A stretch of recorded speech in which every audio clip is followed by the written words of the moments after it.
नमस्कार दोस्तों, मैं आपका स्वागत करता हूं आपके अपने चैनल तेज सिविल कॉन्टैक्ट में। दोस्तों, आज हम बात करने वाले हैं एक नए टॉपिक पर और ये टॉपिक होगा कहीं पर भी अगर आप साइट विजिट करने जाते हैं तो हमें किन बातों का ध्यान रखना चाहिए। तो दोस्तों, करते हैं वीडियो स्टार्ट।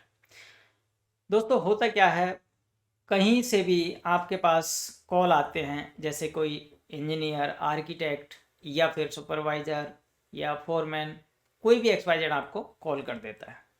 तो आपको किन बातों का ध्यान रखना चाहिए और किन किन पॉइंटों पर आपको विचार करना चाहिए। मैं इसमें रेट तक की बात करूंगा कि आपको कहाँ पे फंसने के जो चांस होते हैं उससे मैं बचाने की कोशिश करूंगा। और इस तरीके से अगर कोई काम ले लेता है, अगर गलत रेट में काम ले लिया, तो उनको दोनों को नुकसान होता है, मालिक को भी नुकसान होता है और ठेकेदार को भी नुकसान होता है। तो ये छोटे छोटे पॉइंट्स हैं कुछ, तो इस पर हम बात करने वाले हैं। दोस्तों, होता क्या है, सबसे पहला पॉइंट आता है, अगर आपके पास किसी ने फ़ोन किया तो सबसे पहले वो आपसे कहेंगे कि हमारे पास ये काम है जी, आप आ जाइए, हमारे पास ये काम करना है, आपको आप रेट बता दीजिएगा। सीधा पॉइंट उनका ये होता है।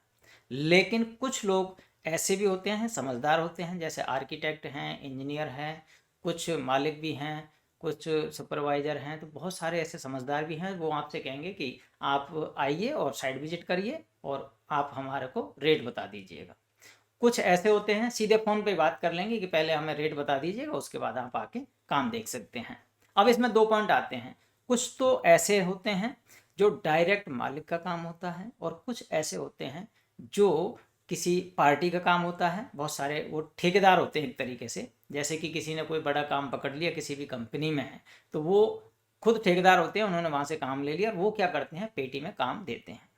अब दोस्तों, आपको सबसे पहला पॉइंट जो आएगा उस पर ध्यान रखना है कि आपको किस तरीके से उनसे बात करनी है जिससे कि आपको आगे फंसे ना। मैं इन पॉइंटों को एक एक करके आपके सामने रखूंगा और इसको आप अगर ध्यान में रखते हैं तो आपको, मेरा मानना है कि 99% आप इसमें फंसने की संभावना बहुत कम हो जाएगी। तो सबसे पहला पॉइंट आता है हमारा कि अगर कोई आपके पास कॉल करता है, चाहे इंजीनियर, आर्किटेक्ट, सुपरवाइजर, कोई भी एक्सवाइजेड, तो सबसे पहला उनसे ये बात करिएगा कि सर आपको मेरा नंबर दिया किसने है। ये पॉइंट ध्यान रखिएगा, क्योंकि कोई भी आदमी आपके पास अगर कॉल करेगा तो वो उसको कहीं ना कहीं से नंबर मिला होगा, कहीं ना कहीं से रेफरेंस मिला होगा आपका। अगर आपको रेफरेंस से नंबर मिला है तो पहले तो आप इस बात की तहकीकात कर लें कि जिसने नंबर दिया हुआ है वो आदमी से पहले एक बारी बात करें कि सर आपने क्या मेरा नंबर दिया हुआ है, कैसा आदमी है, पैसे देने में कैसा है, क्या पार्ट है, क्या वो खुद ठेकेदार है या फिर मालिक है या इंजीनियर है या आर्किटेक्ट है। ये इन बातों का पहले से आपको उनसे पूछ लेना चाहिए, क्योंकि उससे आपको काफ़ी हेल्प मिल जाएगी। क्योंकि मैं आगे बात करूँगा कि इसमें क्या प्रॉब्लम होती है, उन पॉइंटों को भी आपको समझना होगा। अब आता है दूसरा पॉइंट। दूसरे पॉइंट के अंदर क्या होता है, आप जब भी उनसे फ़ोन पे बात करोगे तो वो कहेंगे कि आप हमें रेट बता दीजिएगा, सीधा। तो कभी भी इस बात को ध्यान से समझना, सुनना, और मैं कह रहा हूँ इस बात को दिमाग में बैठा लेना, बिना किसी साइड के देखे, बिना साइट विजिट किए हुए कभी भी किसी भी चीज़ का रेट नहीं बताना चाहिए। क्यों? इसका रीज़न मैं आपको बता रहा हूँ। क्या होता है दोस्तों, कहीं भी जाओ तो जब तक आप काम नहीं देखोगे तब तक आपको रेट का पता नहीं होगा, क्योंकि कन्फ्यूजन क्या होता है, बहुत सारी चीज़ों पे डिपेंड करता है। छोटा सा मैं एक उदाहरण के तौर पे आपको बता देता हूँ। जैसे अगर कहीं पे चिनाई करनी है या प्लस्तर करना है, कहीं पर भी एक्स वाई जेड, या कोई भी काम करना है एक्स वाई जेड, आपको ये चीज़ें मत सोचिएगा कि हाँ इतने रुपए में हमारा काम हो जाएगा। क्योंकि दोस्तों, होता क्या है, कुछ चीज़ें ऐसी होती है जिनका खर्चा बहुत होता है और जो काम करते हैं वो बहुत कम निकलता है। तो उसमें रेट कहीं भी मायने नहीं रखती। हाँ, रेट काम आती है, जैसे कहीं मोटी क्वांटिटी में काम होता है, लंबी चाल मिल जाती है, चाहे चढ़ाई हो चाहे पलस्तर हो। अगर जब तक आपको उसके बारे में पता नहीं है तो आपको बिना साइड देखे रेट नहीं देनी चाहिए, पहली चीज। अब आता है दूसरा पॉइंट, अगर आप साइड पे जाते हैं तो आपको रेट किस तरीके से ध्यान में रख करके देनी चाहिए। सबसे पहला पॉइंट, जब भी आप कहीं पर जाते हैं तो आज के टाइम में लोग क्या करते हैं, रेट ट्राई करने के लिए हर आदमी को बुलाते हैं, वो एक नहीं 5 नहीं 10 ही ठेकेदारों को बुला लेते हैं। अब उसमें होता क्या है, सबसे पहला पॉइंट ये आता है दोस्तों कि जैसे ही आप वहाँ जाएंगे तो आपको पहले साइट विजिट करा देंगे। साइट विजिट कराने के लिए ये काम है, ये काम है, ये काम। अब आपके दिमाग एक बैठा लीजिए कि अगर हमारे पास ये काम हम करते हैं तो हमारा कितना रुपए स्क्वायर फीट काम पड़ जाएगा, ये आप अंदाज़ा लगा सकते हैं। दूसरा पॉइंट के अंदर ये जरूर ध्यान रखें कि डायरेक्टली क्या होता है, अगर आप किसी ऐसी जगह पे जा रहे हैं तो वो क्या करते हैं, अपनी रेट पहले बता देते हैं। अब सबसे बड़ा फंसने का जो गोल चक्कर होता है वो यहाँ से चालू हो जाता है। वो क्या करते हैं, सीधा बोलेंगे, जैसे चिनाई के रेट के लिए आप चले गए या पलस्तर के रेट के लिए गए तो सीधा बोलेंगे हमारे यहाँ तो 8 रुपये फीट पलस्तर का काम हो रहा है जी, या चिनाई का काम है हमारे पास 12 रुपये 10 रुपये 15 रुपये 20 रुपये चिनाई का काम हो रहा है जी। अब आप बता दीजिए, अब आप क्या कहेंगे, क्या सोचेंगे, आप इस बात को सोच सकते हैं, क्या 8 रुपये 10 रुपये में पलस्तर का काम हो जाएगा? अब बहुत सारे लोग कहेंगे अरे वो भी कर रहा है, पहले कर रहा था, वो हमारे यहाँ यह किया वो किया, उन्होंने ऐसे किया। अगर इस बात को दिमाग से एक बात सोचना, अगर कोई बंदा अगर उस काम को इतनी रेट में अगर कर रहा है तो एक बात दिमाग लगाना, क्या वो आदमी आपको क्यों बुलाया? अगर 8-10 रुपये 12 रुपये में पलस्तर किया होता या करना होता, सपोज करिएगा, मैं रेट का फिक्स नहीं कर रहा हूँ कितना, क्योंकि रेट देखो कोई भी चीज़ की कोई फिक्स रेट नहीं होती है इस दुनिया में, मान के चलता हूँ। क्यों नहीं होती है, इसका रीज़न बता रहा हूँ आपको। डिपेंड करता है काम के ऊपर, क्वांटिटी के ऊपर। ये हर चीज़ें कहीं पर भी लागू नहीं होती है कि यहाँ पे 100 रुपये में ही काम होगा या यहाँ पे 10 रुपये में काम होगा।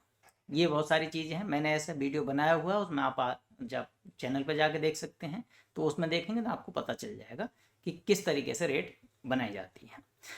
उसके अंदर वो इस तरीके से बात करेंगे तो एक बात तो ध्यान, मतलब कान खोल के इस बात को समझ लो कि मेरे को समझना पड़ेगा कि उस बंदे ने तो काम किया नहीं तो मुझे क्यों बुला रहा, पहला पॉइंट। दूसरा पॉइंट ये रखना, अब वो तुरंत आपसे पूछेगा कि आप रेट बता दो, तो आपको वो रेट वहाँ पे नहीं बतानी है, ये कन्फर्म मान लीजिएगा। उनसे बोलिएगा मैं जाऊँगा, अपना बैठ के दिमाग सोच समझ करके आपको जो भी चीज़ें हैं, चाहे 10 रुपये का काम हो, चाहे 20 रुपये का काम हो, चाहे आप लाख का काम हो, 10 लाख का काम हो, सारा काम तभी बताना है जब आप घर आएंगे और वहाँ से साइड पर से आपको फ़ोटो वगैरह खींच के लाने पड़ेंगे। अगर वो बहस करता है कि नहीं इतने में काम हो जाता है ये वो, तो उसका भी मैं एक आपको उदाहरण दे रहा हूँ, उस बात को समझ सकते हैं आप कि किस तरीके से उनको मतलब समझाना है, उनको इस बात को समझाना है। जैसे कि आज की तौर तरीके जो होते हैं, सिस्टम होते हैं, उनसे समझने की कोशिश ये करिएगा। उनसे ये बोलिएगा कि आज के टाइम में एक लेबर और मिस्त्री की दिहाड़ी कितनी होती है, इस बात को पॉइंट लेके चलिएगा। और उसको इस बात से भी समझा दीजिएगा कि सर एक बात बताइएगा, एक दिन में कितने क्यूबिक फीट चिनाई, या फिर स्क्वायर फीट में होती है तो स्क्वायर फीट में चिनाई कितनी होगी, या स्क्वायर मीटर में करेंगे तो कितने स्क्वायर मीटर निकाल के देगा, पलस्तर कितने स्क्वायर फीट करके देगा या कितने स्क्वायर मीटर करके देगा। ये एवरेज लगाएंगे, उसमें लगाने के बाद आपको पता चलेगा कि कितने का खर्चा और कितने की लेबर और ठेकेदार का कितना प्रॉफिट, क्या होगा, कितना बचेगा, कहाँ से बचेगा, क्या होगा। ये बहुत सारी चीज़ें हैं। इस तरीके से अगर आप सोच समझ कर सारी बातों को देखते हैं तो उनको रेट देने का मकसद वो क्या करते हैं, आपको जाल में फंसाते हैं कि इतनी कम रेट बता दो जिससे कि आदमी सोचे कि आगे ये मतलब इतना रेट बता ही ना सके जिससे कि उनको ज़्यादा फायदा हो। दोस्तों आपको उनकी रेटों पर कोई विश्वास नहीं करना है, कभी भी नहीं करना है। क्यों नहीं करना है?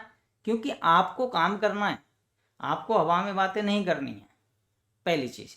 दूसरी चीज़, इस बात को भी ध्यान में रख के चलना है, क्या वो ठेकेदार है या वो खुद मालिक है या कोई वो खुद कंपनी है, बड़ी प्राइवेट लिमिटेड कंपनियां हैं। तो दोस्तों इन चीज़ों पे दोनों तीनों बातें जो मैंने बताई है, ठेकेदार हो गया, मालिक हो गया, या प्राइवेट लिमिटेड बड़ी कंपनी है, ऐसे काम हैं, तो उनमें अलग अलग डिफरेंस होता है रेटों का।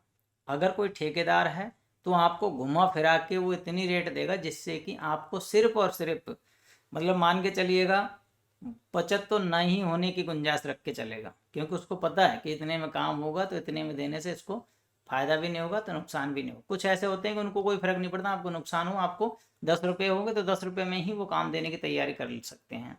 कुछ ऐसे होते हैं वो सोचते हैं कि अगर काम सही करेगा तो इतने में तो इसको घाटा लगेगा तो ये छोड़ के चले जाएगा, तो इससे अच्छा है कि इसको इतनी रेट दे दो जिससे कि ये छोड़ के ना जाए और ये काम भी कर ले। इन चीज़ों का ध्यान रखें।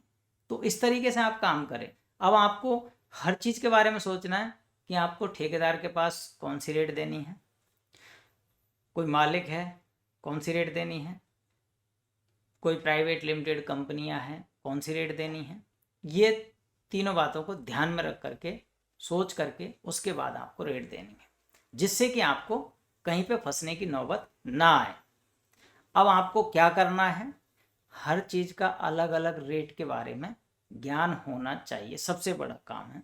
देखो ठेकेदारी करने में जब तक आपको रेट का पता नहीं है, रेट का मालूम नहीं है, हमें कितना कितना काम करना है, कितना हमारा प्रॉफिट है, कितना मटेरियल निकालना है, लगाना है, तो इन चीज़ों को आपको देखना ही होगा, समझना ही होगा और आपको खुद को आना चाहिए। क्योंकि जो आदमी मीटिंग में बैठता है उसको इन चीज़ों का एक मतलब उंगलियों पे हिसाब होना चाहिए कि इतने चिनाई हो जाएगी, इतना पलस्तर हो जाएगा, इतना इसमें खर्चा आएगा, इतनी हमारी लेबर लगेगी। तो ये मोटा मोटा, मैं ये नहीं कह रहा कि आपको कैलकुलेशन के आधार पे कि आपको पूरी जीरो से कि भाई इसके अंदर मतलब चिनाई होगी तो इतने मतलब 1 स्क्वायर मीटर में इतनी ईंटें लगनी है, इतना पलस्तर, उसकी ज़रूरत नहीं पड़ेगी आपको। क्यों नहीं पड़ेगी? ज़रूरत तो उसकी भी पड़ती है, वो तो पूरी क्वांटिटी जब निकालते, अगर कोई आपसे पूछे कि आपको विद मेटल काम दे रहा हूँ और विद मेटल काम देने के लिए आपको उसका पूरा क्वांटिटी निकालनी पड़ेगी, तो फिर आपको वो काम आएगा कि आपको एक एक चीज़ की सारी क्वांटिटी निकालनी पड़ेगी। पलस्तर में कितना मार्जिन है, कितना पलस्तर है, वो भी देखने पड़ते हैं। बहुत सारी चीज़ें हैं जो एक एक करके देखनी पड़ेगी कि इसके अंदर कितना चिनाई में कितना माल मीटर लगेगा, रोड़ी कितनी लगेगी, सरिया कितना लगेगा, सीमेंट कितना लगेगा, सारी चीज़ें निकालनी पड़ती हैं। जब आप ये सारी चीज़ें निकालोगे तब जाके आप विद मेटल रेट दे सकते हो। अगर आपको लेबर रेट में देनी है तो लेबर रेट तो आपको अपने हिसाब से मैनेज करना पड़ेगा कि कितना हमारा काम निकल जाएगा, कितना हमारे आदमी काम करके दे सकते हैं, उस हिसाब से ही आपको ये काम करना होगा। और दोस्तों, अगर आपको सरकारी ठेकेदारी संबंधित कोई जानकारी चाहिए या फिर आपको टेंडर भरने का कोर्स चाहिए जो मार्केट में 20 से 25 हज़ार रुपये खर्च होते हैं, उसको सीखने के लिए अगर आपको टेंडर भरने का, खुद को बिजनेस चालू करना है या आप खुद ठेकेदार हैं और आपको टेंडर भरने का कोर्स चाहिए, तो आप मेरे व्हाट्सएप नंबर पर मैसेज करके आप मेरे से कांटेक्ट कर सकते हैं। तो दोस्तों, और जानकारी के लिए आप अपने यूट्यूब चैनल तेज सिविल कॉन्टैक्ट पर जाइए और वहाँ पे बहुत सारे वीडियो हैं ठेकेदारी संबंधित, उसमें आप देख करके अपना और भी ज्ञान बढ़ा सकते हैं।